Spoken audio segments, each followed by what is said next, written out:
This is Sg2 Perspectives, a conversation with Sg2 experts and industry thought leaders about the biggest trends in healthcare and what we expect that's going to mean for the future of healthcare delivery. I'd never seen anything like it before in my life. And many of us could be skeptical saying, is this going to really happen? I'll use the term big. Welcome to Sg2 Perspectives. I'm your host, Trevor Durin. Today, we have another installment in our series of service line conversations. Today, I have our cardiovascular experts, Chad Giese and Josh Aaker from Sg2 and Doug Beinborn from Vizient, to talk about a series of new technologies, the buzz they've got in the media, which things we should be paying attention to, and which things maybe is the hype not quite match what the operational and growth opportunity impact is going to be. I'll hand it to Chad first. I know one of the big areas they want to focus on is ablations and EP. So tell us what's going on there. Why is new tech impacting ablations? Thanks, Trevor. This is an area we hear a lot about when we're talking with our Sg2 members, specifically around electrophysiology, and that's the new modality for delivering cardiac ablations. You'll hear this term described, or this modality described, in multiple ways: pulse field ablation, high energy electroporation, irreversible electroporation. They all mean the same thing. They're using a different energy source other than RF, radio frequency, or cryo to create a lesion in the heart. And why is this one taking the limelight right now? And really every program we talk to just can't wait to get their hands on this. It's because that electroporation has some tissue selectivity to it, meaning you're less likely to have phrenic nerve damage or esophageal damage while performing an ablation procedure. Doug, you've seen this happen in real life, and those are not fun complications to have during a procedure. There are some real safety benefits associated with this third modality that's soon to hit the market in the next year or year and a half that really has gotten people excited. One of the major benefits is the procedure time to deliver the lesions inside the heart, from running your EP lab, from sourcing the generator and the catheters, from working with the device manufacturers. Chad, you make really good points there. EP programs are looking at reducing risk, improving outcomes, and how do they reduce procedure time. And I guess another one to throw in there is how to reduce radiation exposure or get rid of it completely. Those are big things that the labs are looking at. The other changes that we're seeing in the market is that AFib ablations are becoming first-line therapy. It used to be that people would have to fail one or two antiarrhythmic drugs before they would go on to ablation therapy. And now physicians are considering that first-line therapy instead of going through the different trials of antiarrhythmic drugs. And then when you look at the total ablation population of about 300,000 a year, probably half or more are AFib ablations. It's how do you get those patients through your lab and be able to do an appropriate number per day and decrease that procedure time, because as we all know, the longer the procedure is, the better chance there is for a complication. All those are big drivers, and looking at different ways to deliver energy without damaging the esophagus or the left atrial tissue or the pulmonary veins is really of interest for physicians and providers. And this is a huge market, and it's only getting bigger. Josh, you track this closely. Yeah, we've been really bullish on electrophysiology procedures for several years at Sg2. We're forecasting about 10% growth for inpatient intracardiac catheter ablations over the next decade. But where the growth is really happening is that outpatient space, where we're forecasting a nearly 45% growth over 10 years. We combine those inpatient outpatient forecasts together. So you're going to see mid 40% growth for that intracardiac catheter ablations. Most of that is in the hospital outpatient department. And that really goes to what Doug was talking about, really thinking about that same day or next day surgery, really understanding the efficiency, because the area that's growing are these outpatient procedures in that space. Really understanding your efficiency is going to be important, while also delivering high quality and clinical value. During COVID, and even looking at the big picture, hospitals are now looking at these procedures and saying, can we dismiss these patients the same day, which 2 years ago was really kind of unheard of. We're seeing a fair number of these AFib ablations being dismissed the same day, which has really been a change in this patient population. I know another area that you guys wanted to touch on is renal denervation? Are there similar dynamics? Is it a totally different space? Why is that another technology that's going to make a big impact? Renal denervation is ablating the renal nerves that innervate the renal artery in an attempt to regulate blood pressure systemically. This has been around for over 100 years as far as our knowledge of the impact of the renal nerves on blood pressure management. We're just now, over the last 10 years or so, developing an interventional approach to use that to our advantage to manage patients with hypertension.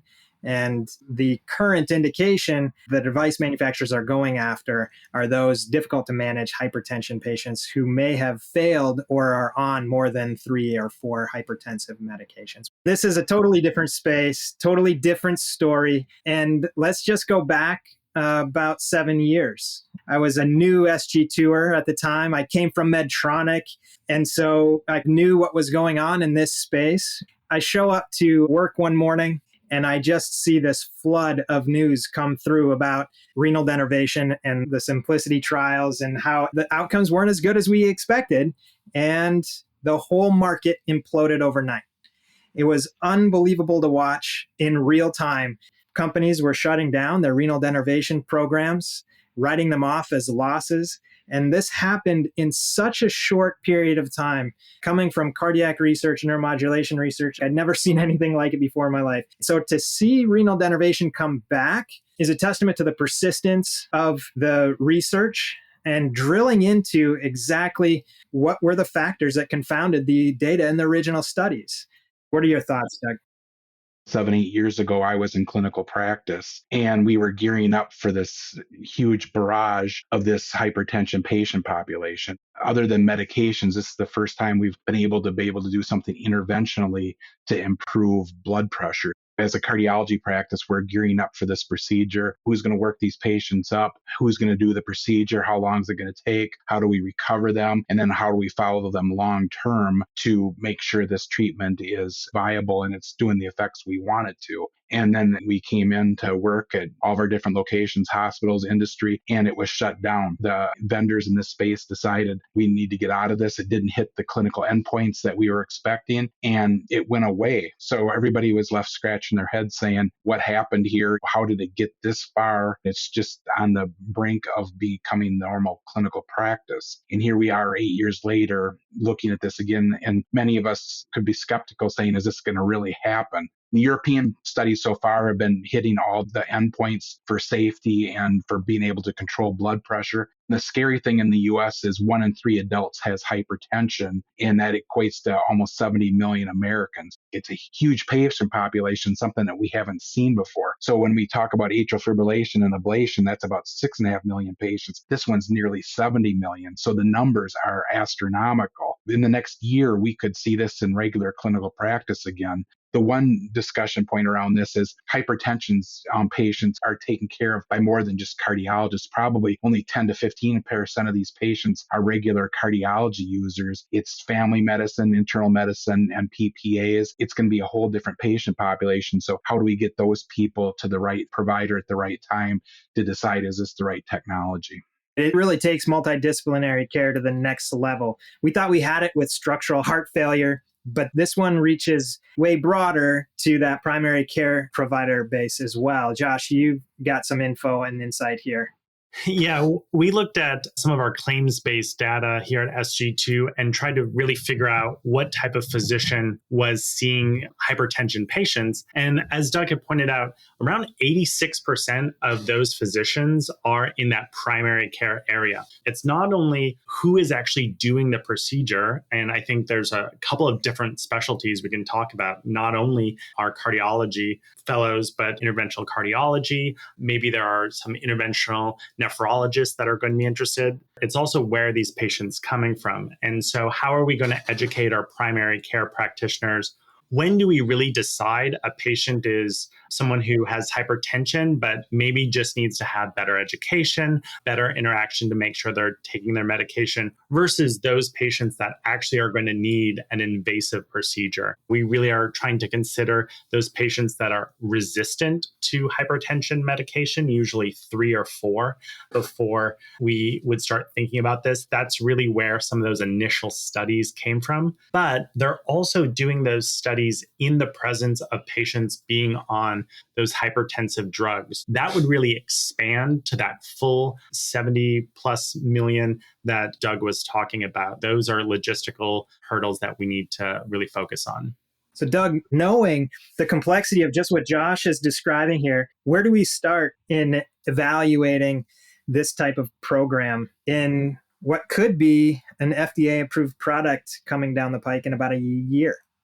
One of our other things are going to be around artificial intelligence. It's like, how do you use your EMR to identify patients that are on triple medications and have a consistent systolic blood pressure above 160? That would probably be an ideal way to be able to look at that in that population and be able to screen. And then it would be independent of who's taking care of them. But for the most part, we're not quite there with the renal denervation. But the other thing is, in the past, it's how do you educate the internal medicine, family medicine, others that are caring for these patients to get them over? That's not an easy thing to do. You have to go to their grand rounds and speak about it. And then you have to have a hypertension coordinator that they can easily refer these patients in. But it's going to take a long time to ramp this up because it's not a pure cardiology thing. It's the whole healthcare system that takes care of this population. The planning process should be in place. And then what are some of your goals of your practice? Are you going to say patients need to be on triple medications and maximize them medications before you bring them over? Hospitals need to be looking at this. And then what's the reimbursement model look like? Is it going to be a temporary code, or are there going to be real codes for this? So there's many logistics that have to be worked through here. And it'd be best for hospitals to be thinking about this 6 to 12 months in advance when the approval process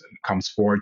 Doug, you mentioned this could be an application for some deeper data work, potentially AI and CV. I know you've worked on some stuff across Vizient and how AI could make an impact here. Talk about that more. It's very exciting. Artificial intelligence and the use and the application in healthcare is really getting headlines. One item that we're working on right now is using artificial intelligence to identify patients at risk for sudden cardiac arrest.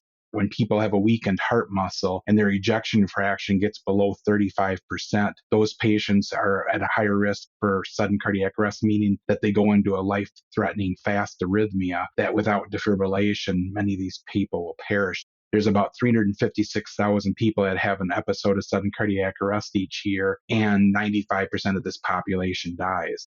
For the last 15 plus years, there was 2 landmark studies called MADIT-2 and SCUDF that showed if you put an implantable cardioverter defibrillator in patients, it would save many lives and it increases length of life in patients. Only about 30% of those patients ever make it to an electrophysiologist who puts in the ICD and has that critical conversation with the patient about what the best treatment for their situation is. With the artificial intelligence, you're able to identify people through the medical records, not only test results, but if a physician dictates and says they have heart failure, or if they have a wide QRS, or if they have shortness of breath, these are all key indicators that they're having heart disorders from a weakened heart muscle. Being able to use artificial intelligence and find these underserved populations is really important. And then the other big thing was, from a Vizient standpoint, being able to work with our members for health equity. Everybody gets treated the same. It's like if you have the same clinical conditions, if you're male or female, skin color, it's all the same. It's based on best clinical practices. When I was working in clinical practice 11 years ago, we put something like this in place, and it was crude compared to artificial intelligence now. And what we saw with that practice is we grew our ICD implants by over 30% annually because we are screening the right patients. And with that, you're saving lives. Not everybody is going to have an episode that they're going to go into this fast arrhythmia, but we know that a subset of this population is, and we're able to give them extra years of life. That is exciting. Doug, thanks for outlining that and great connection to the subject above. I understand there's a handful of things here that maybe have gotten big attention in the media, and you guys want to either say, yeah, the media's got it right, you got to pay attention, or the impact might not be as big as we think. First one, non-invasive coronary Huge deal.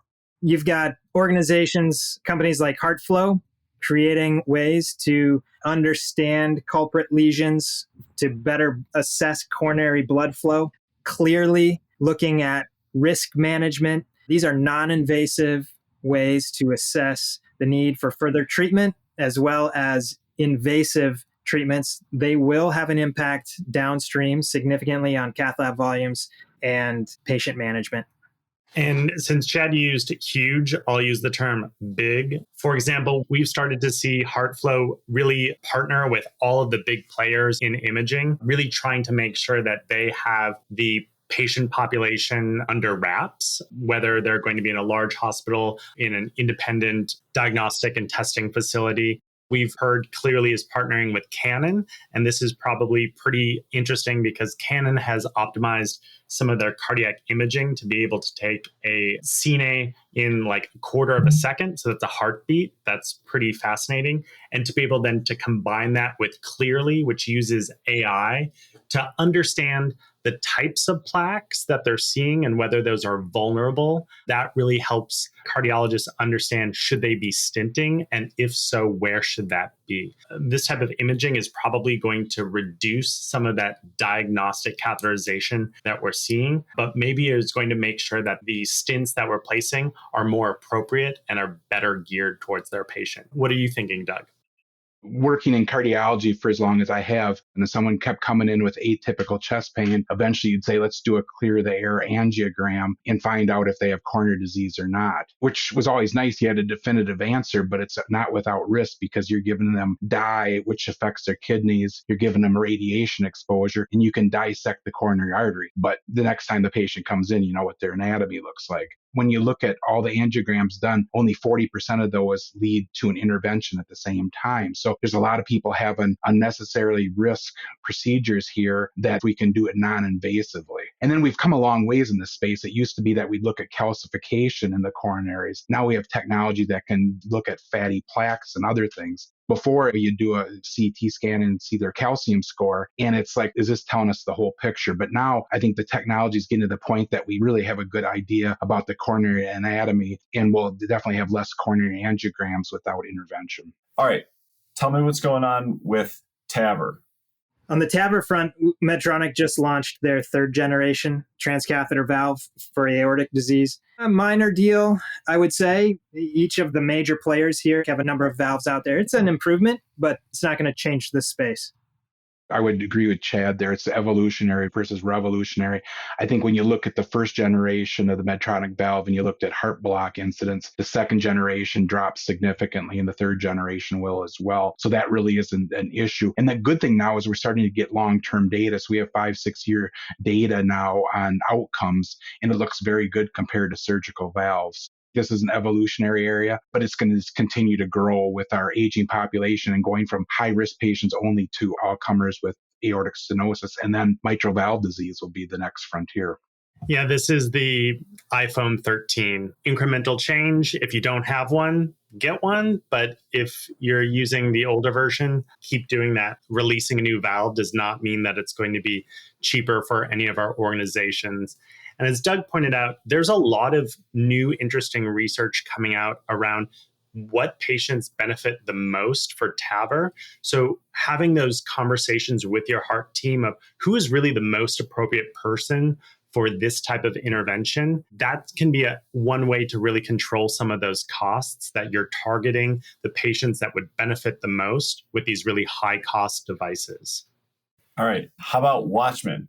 Another technology that's been around a bit. Josh, kick us off. In general, these types of devices are going to be impactful for a small population, but they are going to be impactful for those populations that need it, particularly as we think of different types of left atrial appendage occlusion. Watchman is probably the big brand name that people are paying attention to. But there are other devices out there, particularly for patients that have problems taking the type of anticoagulants that you would be needed to have a Watchman device. In my mind, this is a small change. I would agree. Left atrial appendage space is relatively niche. It is growing because it's starting from a small base, as Josh had mentioned.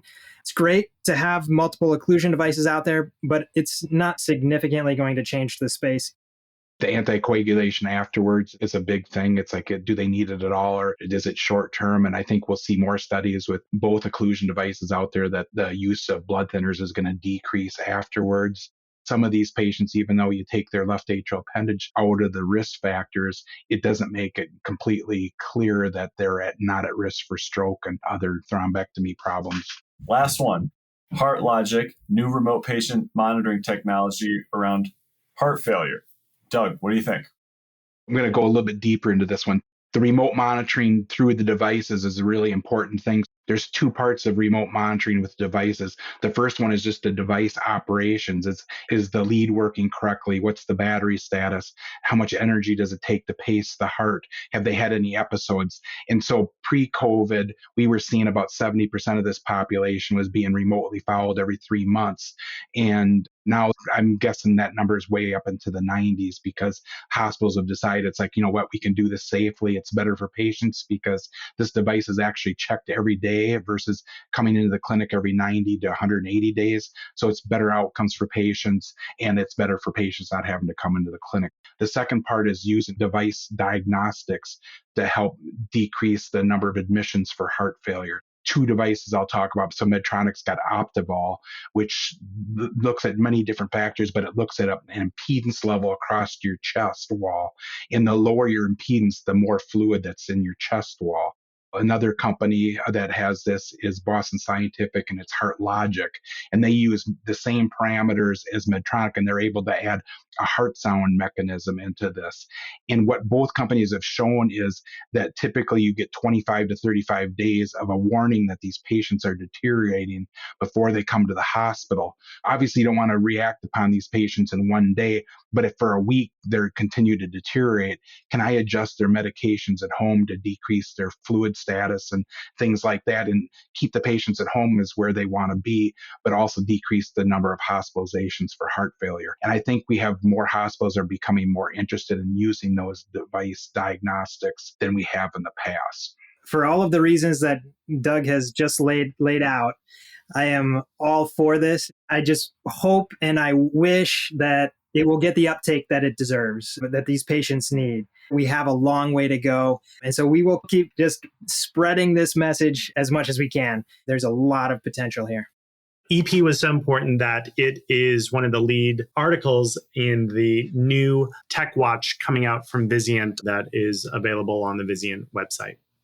One other thing to add to this is, as we talk through a number of these things, there's a codependence on healthcare workers to be able to work together across the whole spectrum of healthcare. We look at this about remote monitoring for heart failure, and it's a cardiology issue, but it's EP doctors are putting the devices in, but it's the heart failure doctors that are following for that problem long term. There's just not as easy a bridge between those groups. How do we grow that relationship that the right device is put in the right patient at the right time, and that the heart failure doctors are able to care for these patients in the right way, that the healthcare model becomes seamless? Doug, I can't think of something better to close on. Guys, that was a super fun episode. I learned a ton. Thanks so much for joining. Looking forward to having you again soon. This has been another episode of Sg2 Perspectives. If you like what you are hearing, please subscribe and don't forget to rate and review. We'd love to hear from you. Please connect with us on LinkedIn or Twitter at SG2 Healthcare. You can also reach us via email at sg2perspectives@sg2.com. Reach out and let us know what healthcare trends are most important to you. Please also listen and subscribe to our colleague Dr. Tom Villanueva's Modern Practice podcast on Vizient's Medical Leadership channel. Tom discusses key healthcare trends through the clinical leadership lens. You can find it wherever you listen to podcasts. Thank you for listening.